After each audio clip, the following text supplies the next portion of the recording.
like to talk about something today that's very close to my heart. It's borrowed belief, and it's played a huge role in my life, my journey. And it's what brought me here today on the stage with you all. When I look back on my journey over the last number of years, there's a few things that stand out. And one of those things that stood out to me was the belief that other people had in me when I didn't have it in myself. It showed up in all areas of my life: work, personal, chance encounters. So I'd like you all to think today, has anyone ever believed in you at a time where you didn't believe in yourself? And did that belief inspire you or give you the courage to take action where you felt you weren't good enough, you weren't able, you didn't have enough experience, you weren't smart enough? I'm going to share a story with you, but I'm going to bring you back. I'm going to bring you back to 17 years ago. I'm on a shop floor, and I'm 20 years of age. Not sure what direction I wanted to take in life. I always knew I wasn't an academic. I was the party one in the family. Most know that. I didn't know what I wanted to do, so I ended up, like most people do, falling into retail.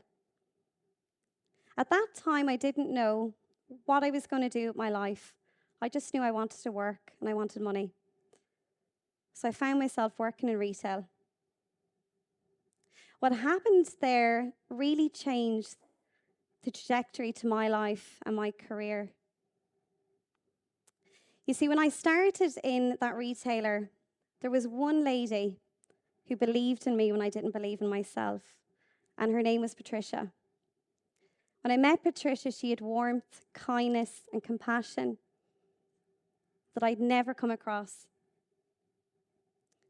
She mentored me, she supported me, she gave me feedback, even at times where I didn't want to hear it, because I didn't like what she was saying. But I took it on board. I learned from her. 17 years ago, coaching wasn't spoken about in the workplace. Feedback, not really, especially in retail. Anyone knows, it was get in and get out. She was doing coaching long before it was a thing. She was mentoring me, supporting me. And for the first time in 20 years, I felt like I found my place in society. I felt like I was good at something other than partying. So I stayed there. I learned from her. And one day, an opportunity came along. That opportunity was a supervisor role. I thought, no, I can't do that. I'm not smart enough. No, I can't have difficult conversations. I dreaded them, in fact. I still kind of do, to be honest, in my own role. And I said to Patricia, look, I seen a role. It came up in the store. I don't know, should I go for it? What do you think? She said, Louise, look how far you've come in the last 2 years. When you started here, how much have you learned? So she made me reflect. And I started telling her what I learned over those 2 years. And she said, did you think you could do that? And I said, no. Do you think you'd be any good at merchandising? Not really, not my thing.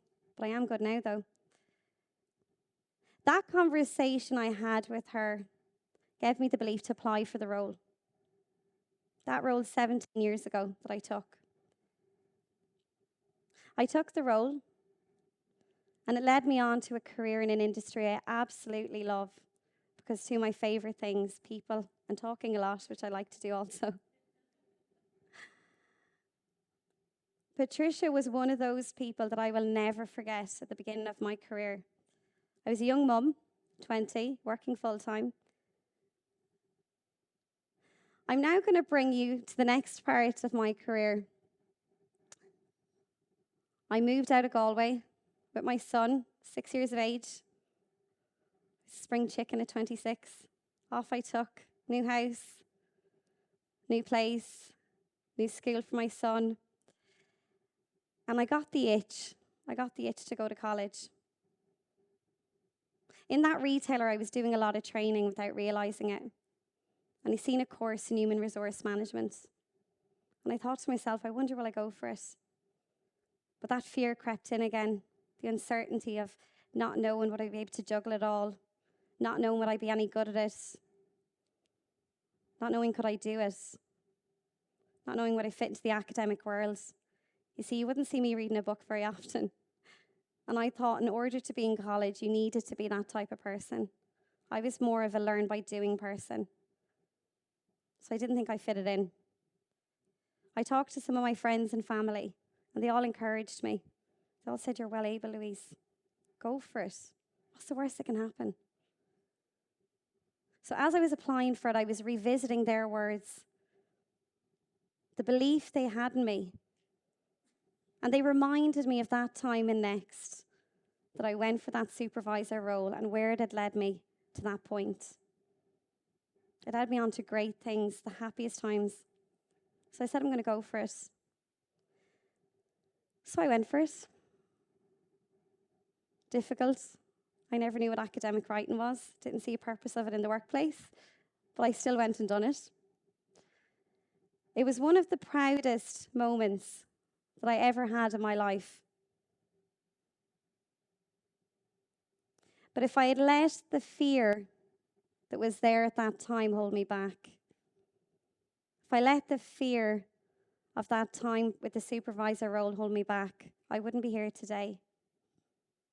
You see, it's okay that you don't have the belief in yourself at the time, but sometimes we lean into others, the belief that others have in us. We lean into that courage, that inspiration, and we give ourselves the gumption to go and do it. So I'm going to ask you all, do you think borrowed belief has a place in education? I do. I want you to think, has there been one person in school or in college, a lecturer maybe, someone in there that believed in you in times where you were really struggling? There was a man named John in Griffith College when I done that course in human resource management. And he believed in me so much so that I think I quit more times than I can remember.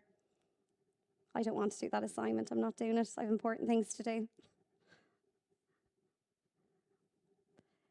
He gave me the belief to keep going. Did I ace the class? No. Did I finish it? Yes. And getting it finished was more important to me than anything else. That piece of paper that I had meant so much to me, so much more than anyone could ever imagine.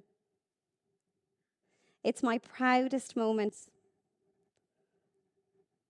because it solidified that I am good enough, that I don't have to fit into the academic norms, that I can be the girl that worked on the shop floor in a sector like retail where most people ask, when's your career going to really start, Louise? I wanted to show people that there is careers in retail. It's an industry I love and I'm so passionate about educating people in. That was a huge turning point for me, confidence-wise. And to this day, other than my son, it's the proudest moment I will ever have. Nothing will ever supersede it. That piece of paper made me realize that a lot of the beliefs I had in myself were limiting me to move forward and to do things I loved doing. So it took me on another journey. I went on to do a bachelor's degree in training and education. If you had asked me that 18 years ago, I said the only place you'll find me is in a pub. And I went on to do a coaching qualification. And it didn't end there. That one time in Next, having that manager believe in me, had a domino effect in my trajectory. That I'm looking back now, I can see where it all stemmed from. So I'm going to ask you all, Do you think borrowed belief is just something that can happen if you know the person? So maybe a friend, maybe a coworker. The examples I've given you here today are fair to say those people were around me, nearby. I was challenged with asking myself that question up until a year ago. Something truly amazing happened. To this day, it still sends shivers up my spine. A year ago, I was at an event for work, and a man approached me. Didn't know who he was. His face looked somewhat familiar, but I didn't know who he was. And he said, "Hello, Louise, Lally." And I said, "Yes." And he waited, and he waited, and all he got was a confused look, because I had no idea who he was. He said, "You don't know who I am." And I said, "I'm really sorry, no." And I felt really bad that I didn't know who he was, because he seemed to know me. I was racing in my head trying to think, where do I know? No, it didn't come to me. So he told me that 12 years ago, he met me. He bumped into me, and he said that I sat with him for an hour and a half, and he was in a really bad place in his life. He was a total stranger. And he said that he started talking to me. I'm a chatty person, anyone knows that. In the room that knows me, I'll talk to people when they're shopping in Dunnes buying their butter. If they give me half an eye look, I'll start talking about butter. So, in case you're wondering how that happened. So, he said to me, 12 years ago, Louise, my life changed. You sat with me for about an hour and a half. And I told you at that time that things were really bad. I was taking a lot of drugs and I was drinking a lot. And my life was really in a bad, bad place. He said, you sat with me that day and you listened to me. You listened to me and you told me there was light at the end of the tunnel. You believed in me. You encouraged me to do things that I wanted to do. He said no one had ever done that for him. I couldn't believe it. I was in shock. He then told me that following after that encounter, one of which I couldn't really remember at all, that his life changed. He stopped taking drugs. He stopped drinking. He went back to college. He's now married with kids. And he said he's happy. But he said that encounter he had with me, that chance encounter, changed the trajectory of his life in the most meaningful way.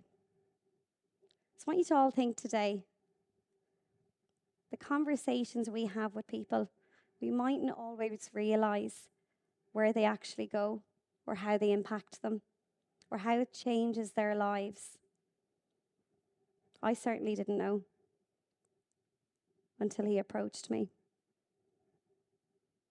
I think there's power in borrowed belief. I really do. I think if we'd workplaces, communities, people around us that felt believed in, that felt that they were seen, that you could see potential in them, how amazing would that be? How amazing would that be to walk into a new job and to be greeted with warmth the way I was with Patricia and compassion and felt that someone believes in you, they're taking a chance on you. How amazing would that feel? How happy would people be going into work knowing they're going into that environment? People believe in them, they trust them. I really believe there's power in borrowed belief. And I think it's something that we can all cultivate in our lives, personal, professional, or otherwise. So I'd like to finish on this. When you leave here today, after listening to these fantastic speakers, I want you to think about how you can bring the power of borrowed belief to someone, anyone, in a conversation, in a chance encounter, in the workplace. Maybe it's as simple as saying, I know you got it. I know you've got this. Thank you.